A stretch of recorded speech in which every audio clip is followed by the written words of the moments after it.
Hey, hey guys, so thank you so much for the reaction to the last video. It was amazing. I was jumping for joy over those 12 subscribers and those 100 views. I was so happy, so happy that you guys liked the content. Keep commenting, keep messaging me, let me know what you want to see, ask me whatever questions you have. I just loved it, guys. So anyway, this video is going to be on my drill sergeant experience.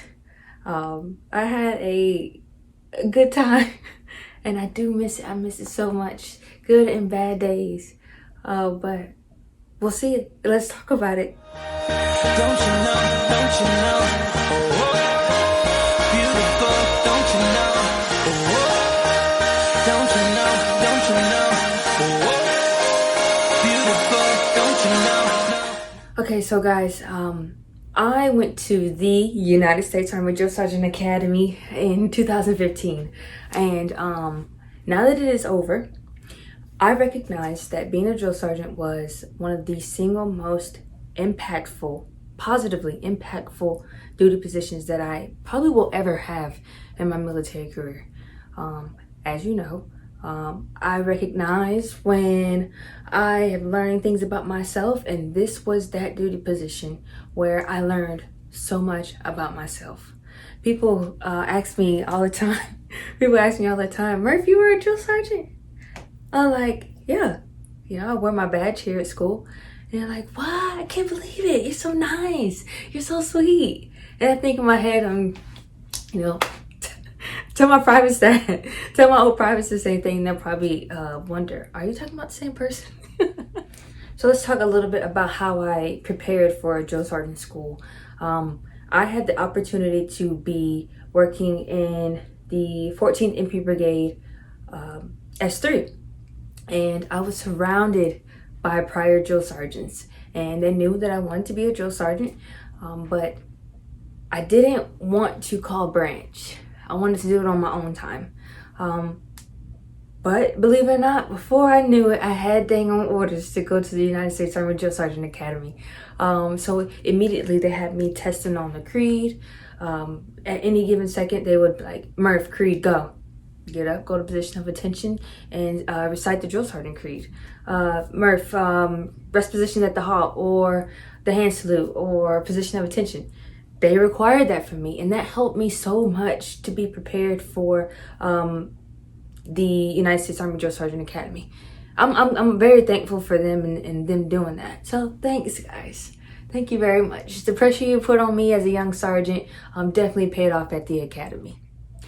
So when I got to the academy, I noticed that there were mostly male staff sergeants. Very few Sergeant E5 females, which wasn't a problem at all. Because I knew that I was prepared. I knew the top three. I knew the Creed of the Non-Commissioned Officer. You better, as a sergeant, anyway. Army Song, Drill Sergeant Creed. I knew all of that stuff. I was prepared. And I didn't really struggle academically at the Drill Sergeant Academy. I did struggle with being accepted, respected, valued, so to speak. And I think that honestly was because I was young. They knew that I was 23 years old. Let's be honest, I was a female. am a female, but I was a female in that class. And then not to mention I was a MP.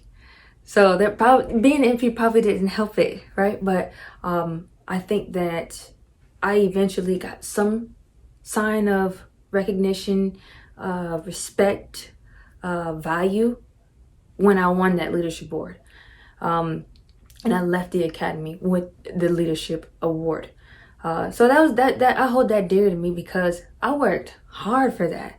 Many sleepless nights, eating a bunch of crazy comfort food and just worrying, right? Being nervous and anxious and all that stuff.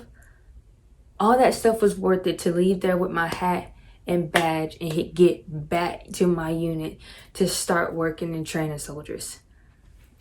So before I went to the academy, I was released from brigade to go be a turtle at my unit that I will be returning to after the academy. A turtle is an NCO that is going to go to the academy and be a drill sergeant candidate, and they learn their job and the details at their unit, how to do movement, how to do duty, get their license, meet the cadre, and all that stuff. Which, if you have an opportunity to do that, I would totally do that. Jump after that opportunity. So when I got back from the academy, I was familiar with my chain of command, my cadre, the other battle buddies. I knew what platoon I was going to be in. I knew I was returning to 2nd platoon, and I knew the drill sergeants that was in charge of 2nd platoon. So my first pickup, I would describe it in a few words: intense, sweaty, impactful, hot, and loud. Delta 787 had to be the best. We had to be the best. We had to be the most intense. We had to be the most chaotic. We had to be the craziest. And all the drill sergeants were on the same page. Every single drill sergeant was on the same page. That is why we were like this. The absolute biggest lesson that I learned came at about my year mark while being on the trail. And it came from a reflection from a certain cycle that reported me as unmotivated, hazing, belittling, toxic, pretty much a toxic drill sergeant and NCO. And it cut me to my core. It hurt me. Anyway, that's another story, but it hurt me.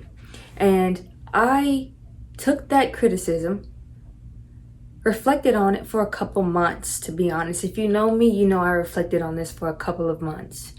And I changed my way. I asked myself, am I doing this drill sergeant thing the right way? Am I being as effective as I can be? Am I as effective as I can be? Am I giving them the best of me?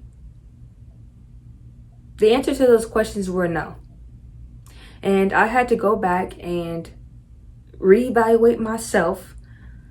And from that, I took that I need to train myself better. If I don't know something, if I don't know a certain task, I need to be printing out that POI and read it the night before or the couple nights before, whatever. I need to be prepared before game day. I need to treat these people like family. And now my family, some of y'all are like, what? Privates? A drill sergeant family? Take this as professionally as you can. I had to treat those kids like they were my family, like they were my sons and my daughters and my cousins, my nieces and my nephews. I had to show them that I cared. I had to have a connection with them. That doesn't mean I handed out candy, because anybody that knows me knows that Drill Sergeant Murphy didn't hand out no candy. That meant giving the proper consequences. When they dropped the ball on something, they did something crazy, tell them, oh, hey, cool, good job, or a fake high five or something like that. When they did something that was really outstanding, that is how I treated them like family. I love all 1,000 of my privates, even if they wasn't in my platoon. All 1,000 of them. I remember all of them.